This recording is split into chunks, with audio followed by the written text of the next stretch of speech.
লুটিয়া মাছের ঝাল বানাবো বন্ধুরা। তো ওর জন্য পেঁয়াজ নিয়ে নিয়েছি দুটো, রসুন আর এই আদা নিয়ে নিয়েছি, আর এই যে লুটিয়া মাছ। চলো, কড়াই তেল দিয়ে দিয়েছি, তেলটা একটু গরম হোক। তেলটা গরম হয়ে আসছে, আমি পেঁয়াজ দিয়ে দেবো।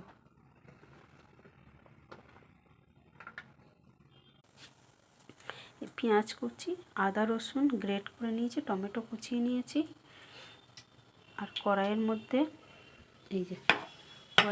আমি একটুখানি জিরে আর শুকনো লঙ্কা একটা ফোড়ন দিয়ে দিয়েছি। গরম হয়ে গেছে, পেঁয়াজগুলো ছেড়ে দেবো। পেঁয়াজগুলো লাল লাল করে ভেজে নেব। লাল লাল করে পেঁয়াজ ভাজা হয়ে গেলে তারপরে আদা রসুন পেস্টটা দিয়ে দেবো। পেঁয়াজ লাল লাল করে ভেজে নিয়েছি, দেখুন। এবার আদা রসুন গ্রেট করে রেখেছিলাম, ওইটা দিয়ে দিলাম। এটাও লাল লাল করে ভেজে নিয়ে তারপর টমেটো দেবো।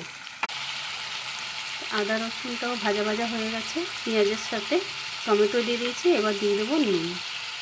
নুনটা আন্দাজ মতন দেবে।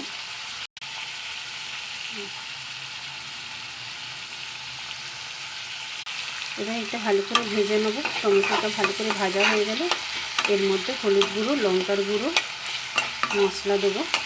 দিয়ে ভালো করে ভেজে তারপরে এর মধ্যে মাছ দেবো। মশলাটাকে ভালো করে ভেজে নেবো, দিয়ে মাছগুলো দেবো।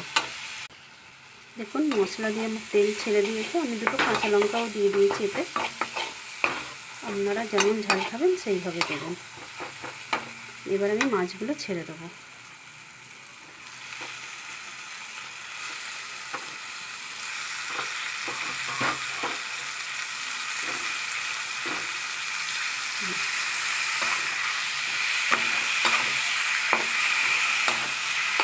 ভালো করে নেড়ে চেড়ে ঢাকা দিয়ে দেবো। মাছটাকে ভালো করে নেড়ে চেড়ে দিয়েছি। এবারে মিডিয়াম আঁচে রেখে ঢাকা দিয়ে। তো দেখুন বন্ধুরা, মাছ থেকে কেমন তেল ছেড়ে দিয়েছে। আমার মাছ হয়ে গেছে, লুটিয়া মাছের ঝাল হয়ে গেছে। তো দেখুন আমার লুটিয়া মাছের ঝাল হয়ে গেছে গোটা গোটা। এইভাবে বানাবেন, ভালো লাগবে। তো টাটা। যদি ভালো লাগে প্লিজ লাইক শেয়ার করবেন।